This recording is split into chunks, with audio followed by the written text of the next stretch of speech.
So college, right? I recently got back from my first complete semester of college. I did that thing. I went to that place and completed that activity. It was difficult, but also really fun and vastly better than any school experience I've ever had. Kindergarten was okay. No, actually, kindergarten was shit. Like, second grade was pretty good for like a month or two.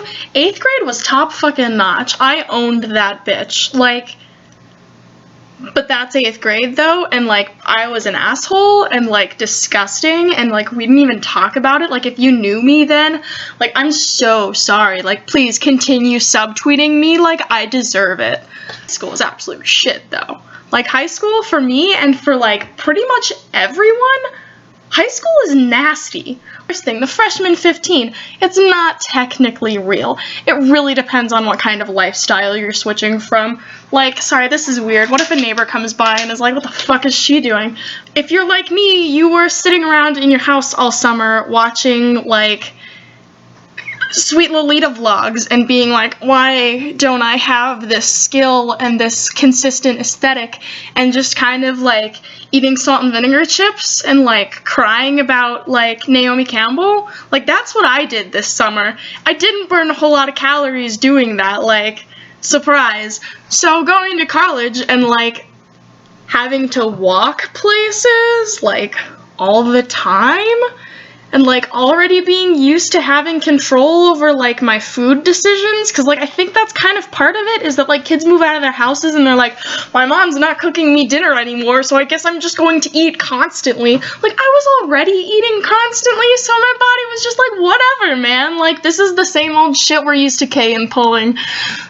So I just kind of thought of some general tips and things that like saved my ass this semester. Cause, you know, like, I'm a piece of shit kind of, and I need like way more help than like a nearly 19-year-old should need. Like, that's me.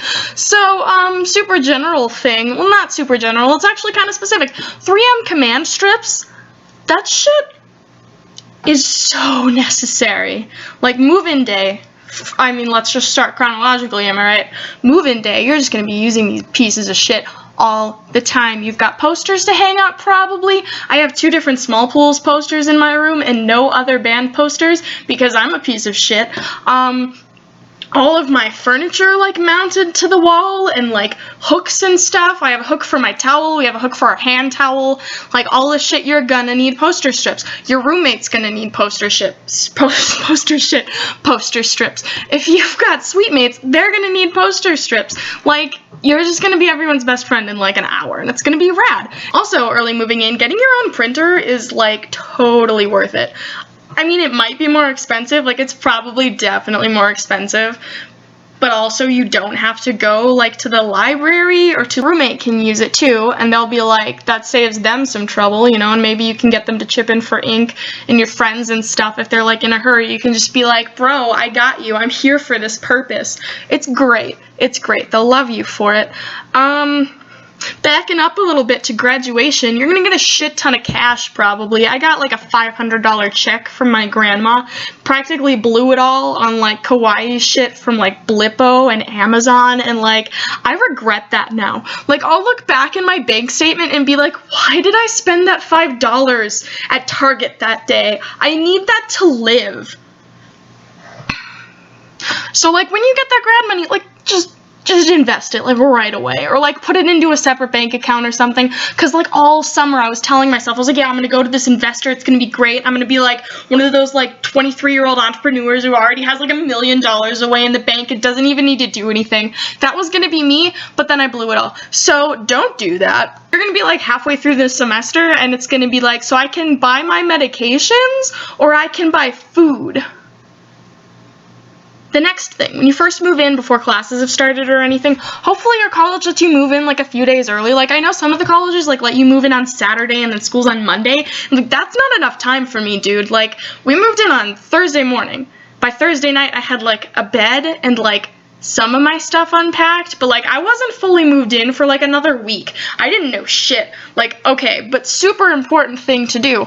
Look around and find all your classes first. Like, don't just be like Monday morning, like, well, let me check the map app. Like, because you're gonna get lost. You're gonna get so lost. I had a class in the ceramics complex of NAU. That shit's weird.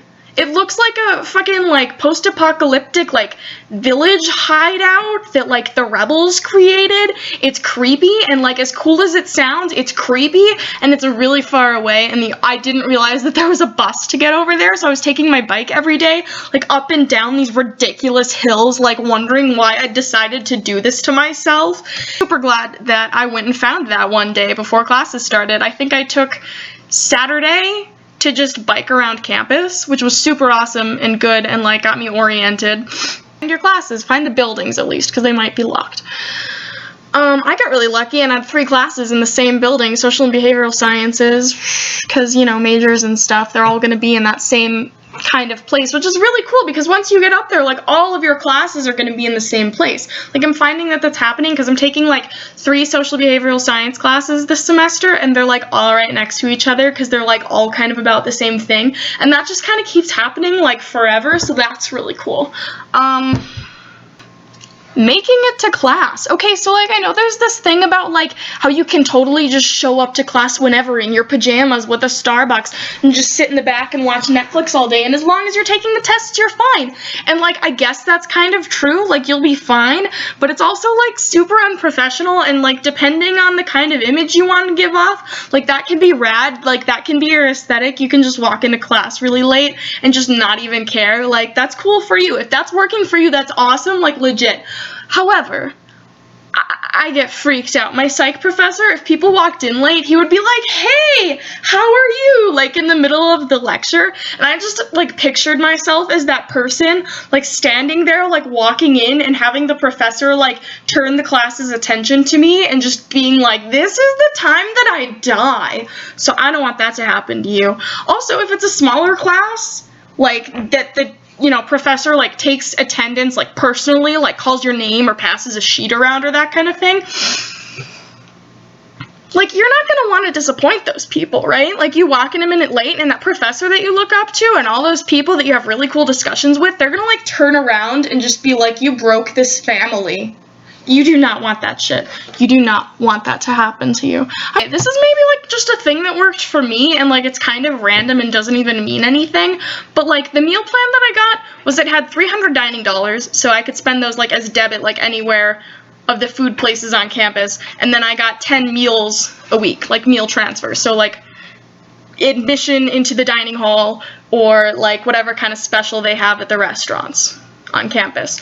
And, like, some people are like, that's not enough meals, but, like, $300 dining dollars? The shit you can do with $300 dining dollars is astounding. Like, yeah, you run out of meals for the week, but you still got a hell of a lot of cash. Like, you're good. Campus market that's, like, right next to some of my classes in that same building. You remember, audience, the social and behavioral sciences. So there's, like, a little, like, campus market there, and they've got, like, a bunch of meals and stuff, and they're, like, way more expensive than the ones at Target, but also, like, it's dining dollars, and that's, like, money I already have, so I might as well use it. So I buy lean cuisines and, like, an Arizona tea, like, twice a week. Like, I'm good. Like, what do you spend your money on? Okay, I was in a residential learning community, the RLC, which was super awesome, and I would highly recommend. I was in the LGBTQIA RLC. I say that as if I am not currently in it. I'm still in it. I'm still in the LGBTQIA residential learning community. The gays, it's really fun. It's not like, I don't know. It's not like you're forced to be, like, gay all the time, so if you're, like, kinda gay and you're like, I don't really know if I want to make this my whole life, it doesn't have to be your whole life. Like, we have meetings, like, once a week, and, like, talk about the community and, like, upcoming events on campus and, like, hanging out and stuff. It's, like, super low-key, and it doesn't add, like, anything to your, like, class stress or anything. Seriously. It's, like, such a low-impact commitment, but you're also going to be around people that you feel safe with. That's just for this community. There are, like, other RLCs, like, there's one for psychology, I think, and one for, like, education. Yeah, I had a friend who did like early childhood education, and so you're just like around people who share your interests or your classes or whatever, which is super cool, and like I think that's a really good thing to look into. And specifically for the LGBTQIA RLC, you're around other gays. Gays love gays, like not even in the dating way, just in the like, we get each other, you know, like, I think it's interesting how on the website they like list it as being like for queer people and for allies, which I'm like, most of the time I'm like, bro, straight friend, you don't really need this service. Like, not to be like the raging heterophobe that I truly am, but like, I kind of feel like this is the time when queer people should take advantage of this situation, unless you're using like the ally like label because you are queer but you're in the closet and you like really just can't come out right now, but you still want to be involved, and like that's rad, and I think that's a super awesome use of the A is for ally situation, because, you know, I mean, like, no shade or anything, straight people, but like we kind of like want some space though. I mean, like, just, like, throwing it out there.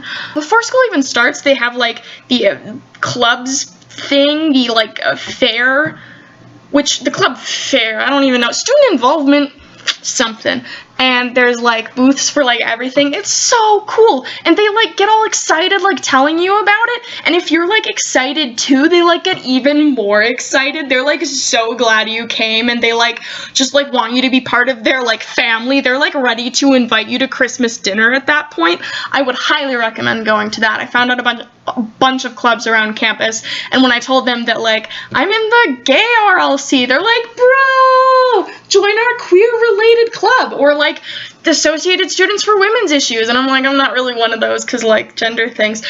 But, you know, that's cool. There's the NAMI, I don't remember what it stands for, something about mental illness, though. They're a super awesome program. I still haven't been to any of their meetings. I stopped getting emails from them. I want to look into that next semester, because I'm mentally ill and in college, and I would love support. Advantage of having your RA there, like, I don't know, my RA is super cool. Like, we're all, like, really good friends with him. Like, we go out, like, to do stuff around campus. We go, like, out to eat sometimes together. We just, like, hang out and, like, play Smash Bros. All day. Like, I don't, because I'm terrible at it, but, like, I watch and, like, pretend that I know what's going on. So, like, hang out with them, and then, like, your one-on-one meetings will be, like, way less weird, also. Like, I hear, like, because you have to, like, meet with them, like, 2 or 3 times a semester just to, like, check in and, like, say how school's going and all that shit. Like, if you know them, that'll be awesome. Because you'll just be like, so how's school going? And then he'll be like, I told you yesterday. You're like, okay, cool, we're done here. So that's a really fun thing to do. Here's an interesting thing I saw in, like, a Tumblr post or something about, like, being in college and being mentally ill. And I was like, true, though. Me, though. And it was to schedule time specifically for yourself, and to schedule school time and, like, homework time around that. And I thought, I don't know, I hadn't even, like, thought about that before. Like, maybe everyone was like, duh, but, like, you know, everything is school, and then, like, you fit time for yourself around that. But, like, to have it be like, no. From this time, this is gonna be for me. I'm gonna, you know, take a nap, or, like, eat a snack, or, like, watch Netflix for an hour, or meditate, or journal, or, like, any of those things that you do to unwind, or to ground, or whatever, and then get to school, and figure out where you can do that around that. Because, honestly, I think if you're, like, really aware of your mental health, and, like, what you're doing, like, the school stuff just kind of follows. Because if you're just, like, super invested in studying, like, constantly, and you don't even acknowledge your mental state, it can spiral out of control without you even realizing. Call out post to myself. I constantly do that. I, like, won't even realize. I have suite mates, because I'm in the suite style dorm, so, like, our bathroom is, like, right there. It's not like I have to go down the hall with, like, a little caddy. Suite mates are rad. It's totally great. It's a good situation. However, I would highly recommend figuring out when your suite mates like to take showers, and, like, when they have classes, because I accidentally took a shower, like, right before my suite mate was going to take a shower, and she had to get to class in, like, 20 minutes, and I think I made her late for class because I was in the shower, which she normally was, like, that was her normal shower time. So, like, figure out, like, when a good time for you to take a shower is. Like, personally, I take a shower, like, as soon as we get back from dinner. Like, we get back from dinner, like, 6:30, because we're old people, and then I take a shower, and like chill inside where my hair won't freeze, and then it's dry by the time I go to sleep so it doesn't, you know, do this shit in the middle of the night. I don't have to take it in the morning because then I will go outside and my hair will, you know, I'll die. I'll literally die. Thanks, Flagstaff. So figure all that out. Communication is super important. Like, I need to be better about that, like actually talking to my roommate about things. Like, she's super great, but I just don't talk to her a lot. And I feel like if we like probably just like chatted more, like we'd be able to like figure out room stuff way easier. I don't know, like I think that's super important. And like, don't let shit just like go under the rug, because then it's gonna pile up and like somebody's gonna like blow up on somebody else, and like I've seen it happen and it's not pretty, and I just think it's such a waste of time.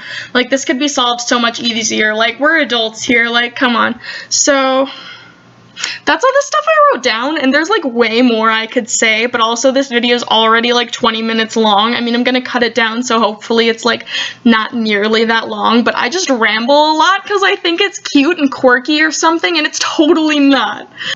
I don't remember if I mentioned that I haven't done my eyebrows in like a month.